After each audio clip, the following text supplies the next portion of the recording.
Templiers, la place de la Comédie. Regardez. Rouge de bonheur. Oh, quelle est belle cette image de la place de la Comédie. On va faire 600 km, on va remonter plus au nord, mais on va encore parler de Montpellier. On va retrouver Jean Rességuier qui est au stade Abbé Deschamps. Vous avez suivi cette victoire avant de parler des interruptions, de tout ce qui s'est passé, Jean. Juste la joie montpelliéraine.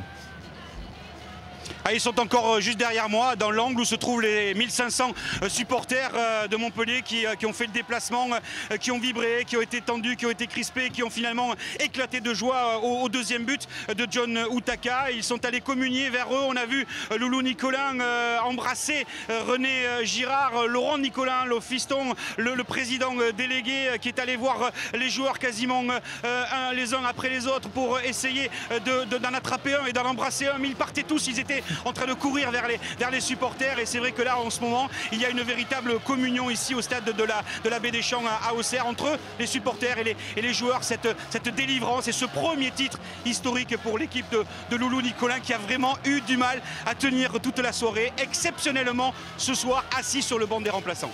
Alors ce qui est formidable, Jean, c'est qu'on voit que derrière vous il y a encore des supporters qui sont là. On a aussi à l'image la place de la Comédie à Montpellier où là ils sont des dizaines de milliers à se réjouir de ce premier titre de l'histoire.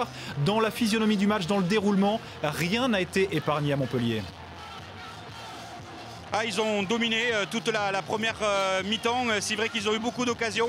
Il y a eu bon nombre d'occasions avec Olivier Giroud, avec Utaka déjà, avec des joueurs qui avaient vraiment envie, comme on dit dans le jargon du football, de tuer le match très rapidement et de se mettre à l'abri d'une fausse joie. Et puis c'est en étant vraiment dominateurs qu'ils ont laissé les espaces à cette équipe d'Auxerre et qui se retrouve à ouvrir le score par l'intermédiaire d'Olivier Capot. Douche froide à ce moment-là dans le stade, surtout que ça se passait devant le COP des supporters de Montpellier, et à partir de ce moment-là, bien évidemment, les regards étaient tournés vers Lorient qui ouvre le score avec Monet Paquet face au Paris Saint-Germain, et puis enfin les Montpelliérains qui réussissent à revenir dans la partie, à égaliser à un but partout. Ensuite il y a ce Paris Saint-Germain qui égalise à son tour et qui finit par Pastore marquer ce deuxième but. On sait qu'à ce moment-là, à 2-1 pour Paris face à Lorient, à 1 partout entre Auxerre et Montpellier, rien n'est fait, parce que si Auxerre venait à marquer un but à ce moment-là, eh bien les Montpelliérains seraient éliminés dans la course au titre et laisseraient filer le titre dans les dernières minutes au Paris Saint-Germain.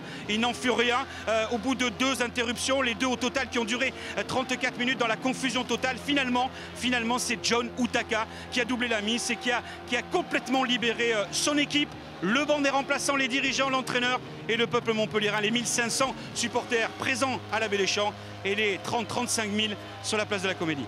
Jean, vous êtes chez vous à Montpellier, vous connaissez ce club par cœur, la Mosson c'est votre stade. Elle est belle l'histoire de Montpellier champion. Elle est belle parce qu'avec ce total de 82 points, ils font mieux que Lille, ils font mieux que Lyon, ils font mieux que Marseille, ils font mieux que les Girondins de Bordeaux. Il faut remonter très loin pour voir un leader champion arriver avec un tel total de points, de 82 points.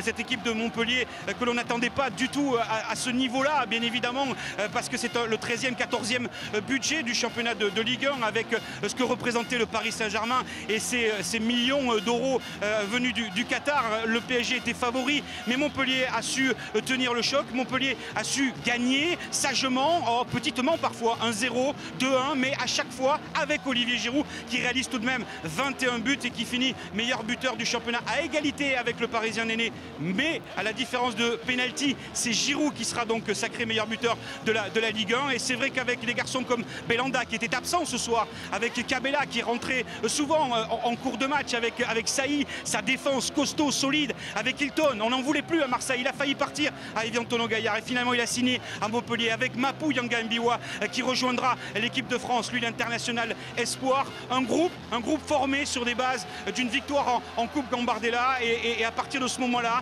avec l'accession en Ligue 1 amenée par à l'époque coach Courbis, et derrière il y a eu René Girard qui est arrivé, René Girard le battant, René Girard le revanchard aussi, qui avait été remercié de la direction technique nationale à l'époque par Gérard Houllier, qui avait une dent, qui avait envie vraiment de prouver et qu'il était capable d'être un bon entraîneur. Et bien cette saison, il l'a prouvé avec un groupe jeune, un groupe d'expérimentés, Jeune-Champ, Pitot, Dernis, un véritable amalgame qui a mené ce club fondé en 1974 par Loulou Nicolin et Bernard Gasset, le papa de Jean-Louis Gasset, l'actuel entraîneur adjoint de l'équipe de France de Laurent Blanc. Ils s'étaient connus tous les deux d'ailleurs à Montpellier quand Gasset terminait sa carrière d'entraîneur et quand Laurent Blanc débutait la sienne au centre de formation. Une histoire de club, de famille qui ce soir est récompensée par ce premier titre historique. Il y avait eu un trophée en 90, la Coupe de France. En 2012, il y aura un titre de champion de France et Hexagol, le trophée sera demain à la Comédie.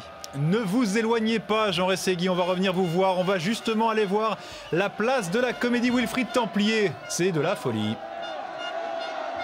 Eh oui, c'est de la folie, évidemment, derrière, ça danse, ça chante. Et vous connaissez certainement un des supporters numéro 1 de Montpellier. Rémi Gaillard, c'est passé 6 vidéos. On est les champions, putain! On est les champions! Non mais tu le crois ça? On est les champions! Non mais c'est fou! C'est incroyable ce qui se passe ce soir, hein? Rémi, racontez-nous, comment vous vivez Paris. Ça? Oh, c'est pas moi qui le dis, hein? Non. Non, on va essayer de rester sérieux. Non mais on va essayer de rester sérieux et de ne pas rentrer dans les clichés. Paris, ils ont de l'argent, tant mieux. Et je leur souhaite bon courage pour les années à venir. Mais il y a le cœur ici, c'est magnifique, ça fait 20 ans que j'attends ça. L'équipe avait titré en 98 pour l'éternité. C'est la même chose aujourd'hui, celui-là, personne ne pourra nous l'enlever. Et j'en peux plus. Parce qu'on est quoi? On est quoi? On est quoi? Champion! On est les champions! Vous êtes C'est pas champion! n'importe quoi.